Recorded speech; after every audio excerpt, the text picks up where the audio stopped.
here the theme is recovering better for an equitable and sustainable world.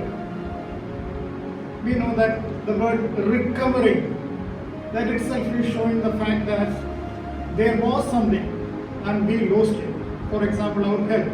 Sometimes after affected by some sickness, we need certain period for recovery. And after receiving the healing, then you will say, I am recovered. So that shows word has lost some of its quality. The qualities are equitable and sustainable world. That quality is already lost. Sustainability. And equitable, that shows the fair and the just full division of resources for everyone. Munna has already explained all those things, so I am not going to deal further. So a fair and impartial sustenance is essential for bringing back the beauty of this world. In the year 1991, the famous American pop singer Michael Jackson, he released one album called Dangerous.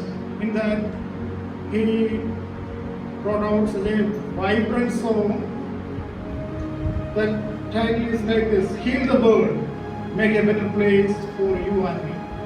People all over the world, they are so happy to sing this song. Even in our campus, Nima, not Nima,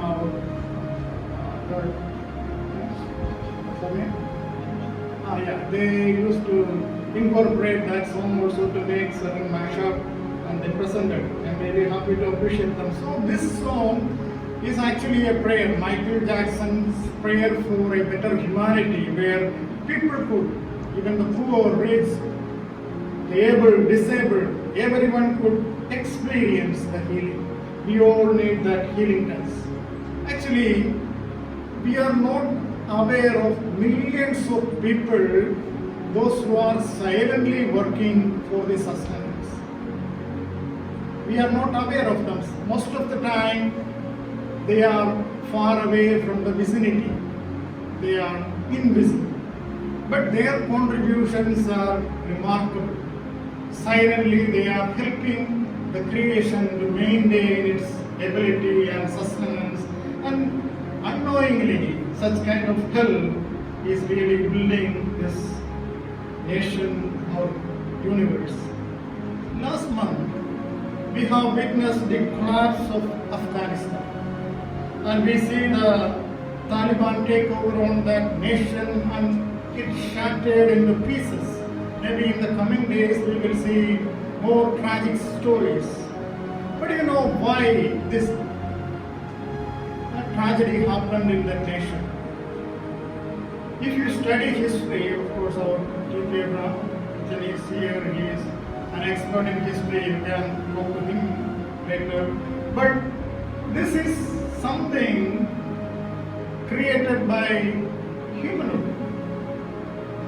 This warfare not started now. 20 years back, if you see, even before 20 years, there were Cold War between USSR and America, and all of them were trying to establish their authority and power on that particular nation. And that Cold War and some other forms of tensions existed in that place for a longer period. Then we see the collapse of USSR, and later we would see the great tragedy, September 11 tragedy in 2001 happened in United States of America. You know, after this tragedy, America came to know that whatever they have flourished, whatever they have developed to control others is turning back to them. They are getting the kick from such kind of things they have already planned to control the world.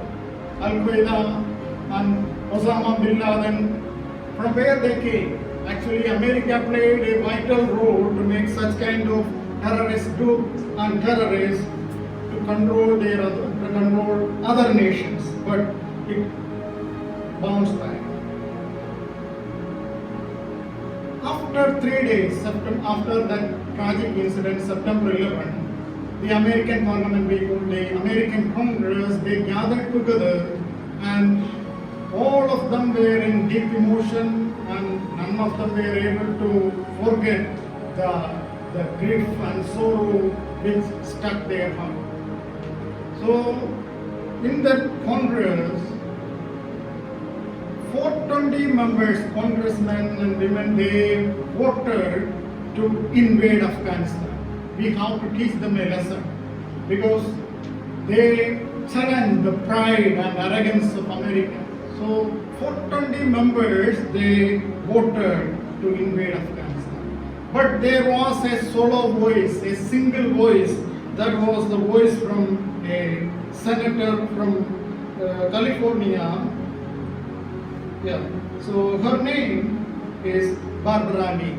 Barbara Lee, she said, if we go for that kind of retaliation, definitely that will collapse the entire system into ruin. You know what really happened? 420 members are there, only one single person is for peace. But her voice was silenced. What was the outcome? We all saw it. We already received the information. We saw the consequences of it. You know, more than 8 lakh innocent people were killed in this warfare. And the war spread into Iraq, Afghanistan, Syria, Yemen, Pakistan, and even America lost many of its army men. And the amount of money they spent for this warfare, do you know the amount? It is 8 trillion US dollar. You know what is a trillion is here? After 1, you have to put 12 zeros. Such a huge amount we can't even imagine. 10 raised to 12. That is the magnitude of that digit. After 1, 12 zeros. That much US dollar. 8 times. 8 trillion US dollar they spend for this warfare. This money could be used for some other thing. Now history is teaching the lesson that what Barbara suggested was right. Most of the time when majority is suggesting something that may humble or endanger the normalcy of our world and our system and the sustenance of humanity. So today when we are remembering the International Day of Peace, we have to look what are the possible ways to establish and restore a healthy environment and a peaceful state among human beings. So ultimately, who won in this game? History says such violence and terror ultimately spoiled and distorted the humanity to maximum. What should be our role? As we heard, the meaning of shalom. Shalom is a very condensed word with deeper meanings, like a glass prism. When you are allowing a white light to enter through it, you can see the vijaya. Many colors will appear when white light passes through that prism. Such kind of meaningful thing we can see. Similarly, this word shalom is carrying lot of meanings.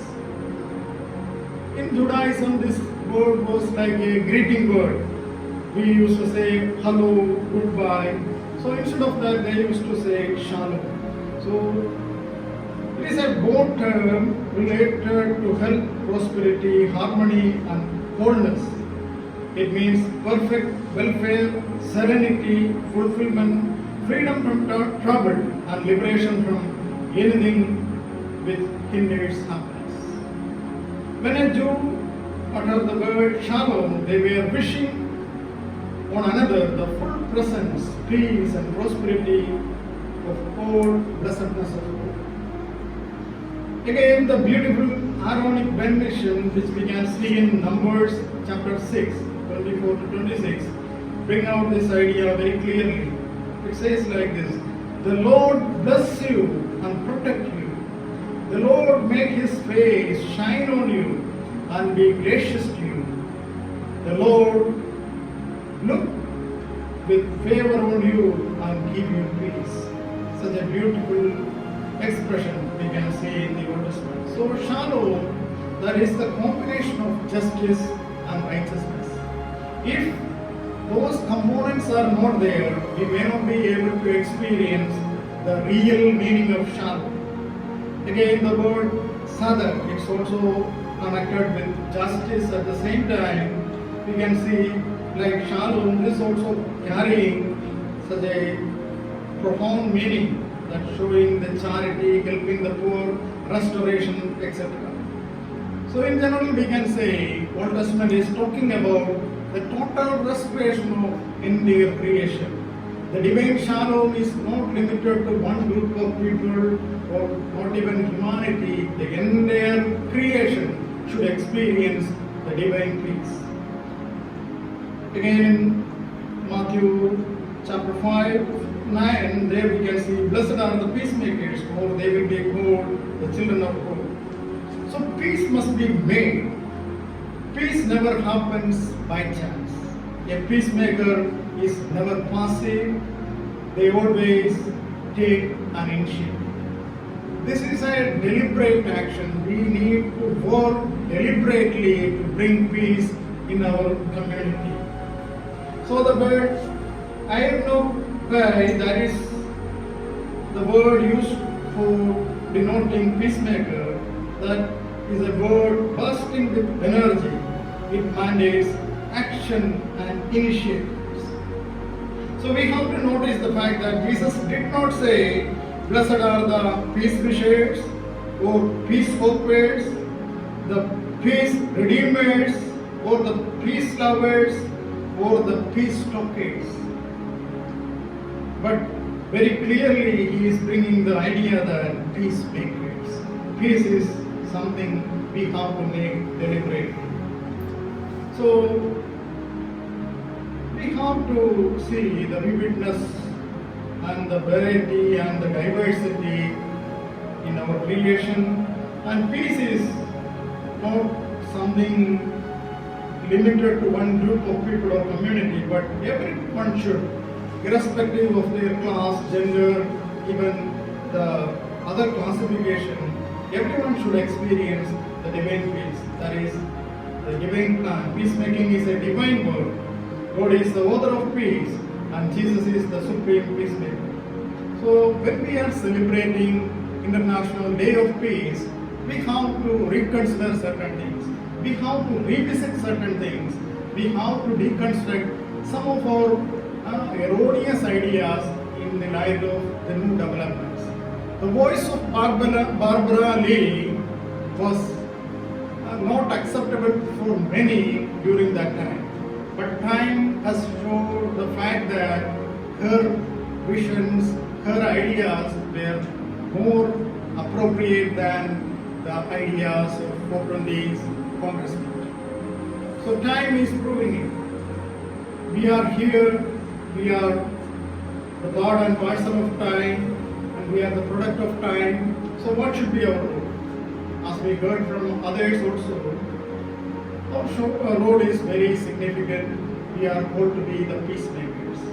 And the divine shalom should flow in and through our lives. So the seminary education should strengthen us to be the channels of divine peace here as well as in the coming days in the places where God is going to appoint. May the good Lord bless us.